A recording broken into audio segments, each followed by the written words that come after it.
Hey guys, Scott from Aristocob.com here. And Seth from the Lake Beach.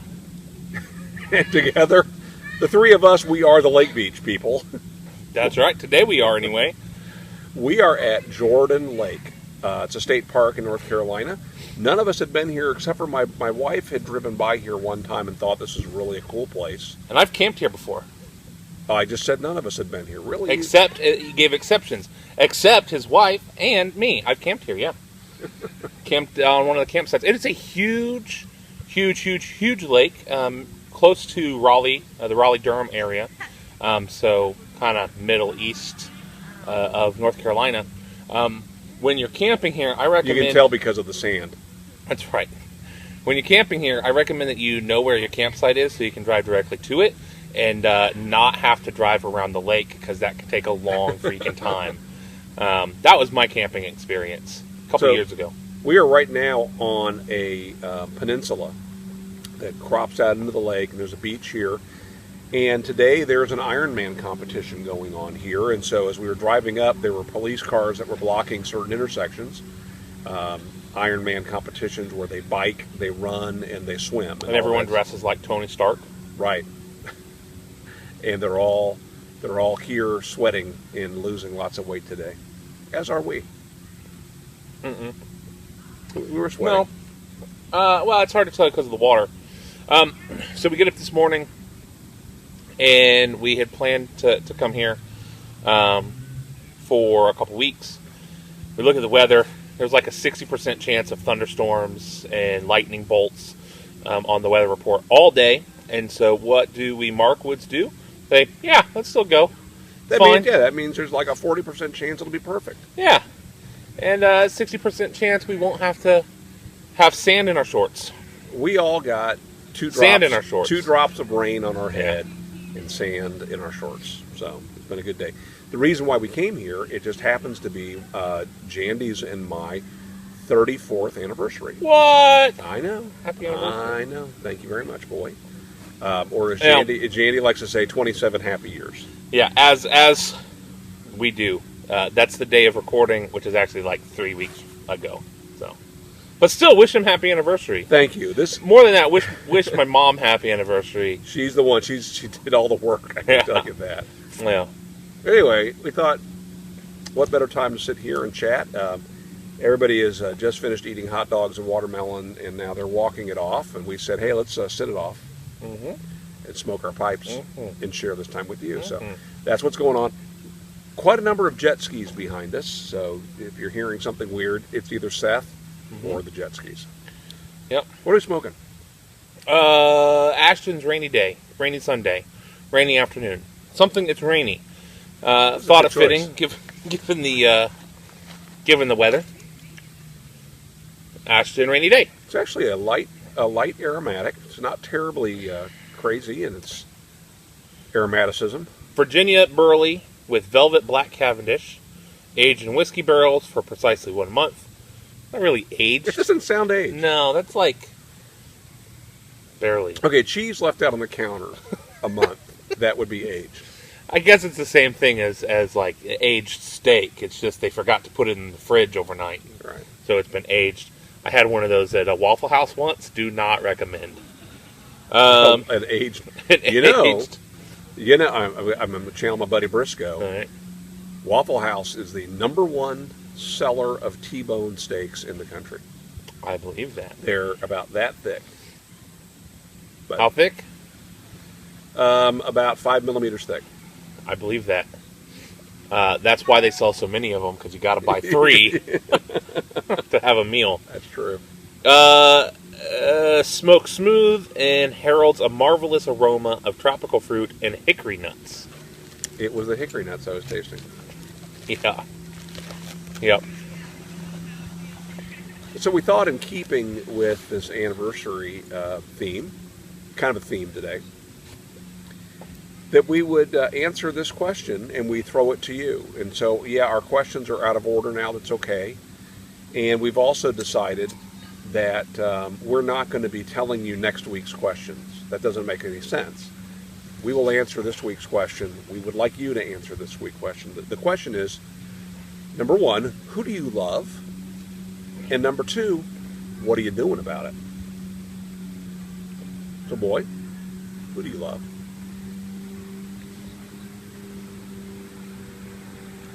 Lots of people. Feel free to elaborate. Recently, I mean I feel it's a kind of easy question because I love my wife and my kids, my two sons. I have affections for my family, most of them, and and got some really good friendships with people that I would say that I love. Do you find saying that you love someone or saying I love you to someone, is that easy for you? Is that something that you throw out there like have a nice day? Or when you say it, do you have to really mean it? No, it's super easy. Checkout counter at Walmart. Beep, beep. I love you for that. Thank you, discount. ma'am. Have a nice day. I love you. Yeah. No, I probably a little bit in between. I think I'm more comfortable with saying it than a lot of people. I've got some really good friends that we express, love you, friend, or I love you, man. Not like that. I think probably I'm more comfortable than some people are, but it's also not something that I try not to be flippant with the idea of love, because it's important, it's significant, and so to just throw it out and say, I love you, that carries weight to me. Mm-hmm. Yeah. I know that I don't say that flippantly. I don't say it to many people, and the people I say it to, I love.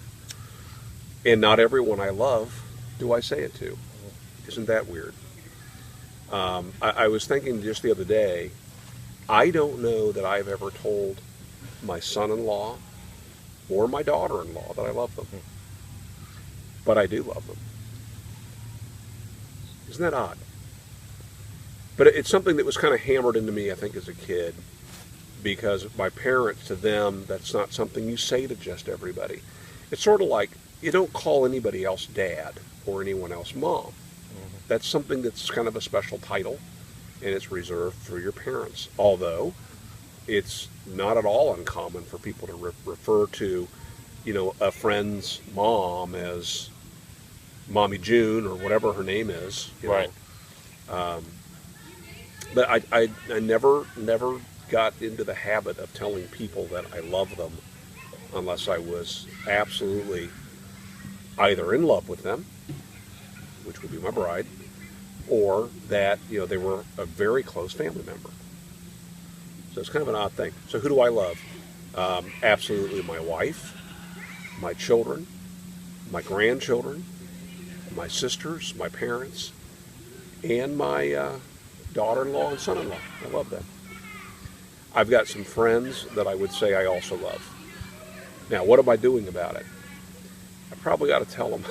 probably ought to let them in on that, maybe. I feel like a Valentine's Day episode here, but that's not the intent. It's funny, as I thought about this, we threw around a couple ideas for questions that we might answer, and this one was one I would have been happy to avoid.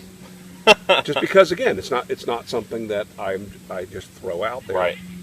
So, and I'm very curious to hear about you and your experience. And is this something that you're comfortable just throwing around?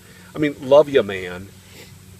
Is that a way of saying it without adding a lot of weight to it? Or is that a way of just saying, thanks, pal? When you say that, do you say that to everybody? Or you say it to Josh? Yeah, to Josh, Chris. to Chris, to my brother-in-law, brother-in-law to be, people that I have really deep relationships with, and there are even times I love you. I love you in a brotherly sense and a friend sense. I wouldn't want to. I value so deeply your presence in my life. I and sometimes, kind of to the what do you do about it? Sometimes those relationships are powerful even in absence. Mm-hmm. So, I love about some of my friendships that even if I spend a year without talking to them, contacting them, that we can touch base and it feels like no time has passed. Or I know for a fact that if I need to move my house or my car breaks down or I'm in any sort of trouble, that there's someone that I can rely on and someone that is going to care for me and for my family in the same way that I would for them and in the same way that I would for any of my family members. And I think for me, a lot of it stems from my upbringing in the Christian church and the idea of Christian brotherly and sisterly love. And agape, which right. by the way, there's a thrift store near where I work called the Agape Thrift Store. And if you don't know what that word means, it is the dumbest looking name for a thrift store. Yeah. And it's right next it's like to a gate. It's right next to A.N. Nails, or Anals as everybody calls it in town. Yeah. Wow, what a combination. Yeah. No, but I think for me a lot of it goes back to that brotherly love that as Christians, as members of the Christian church, the Bible, Jesus says that.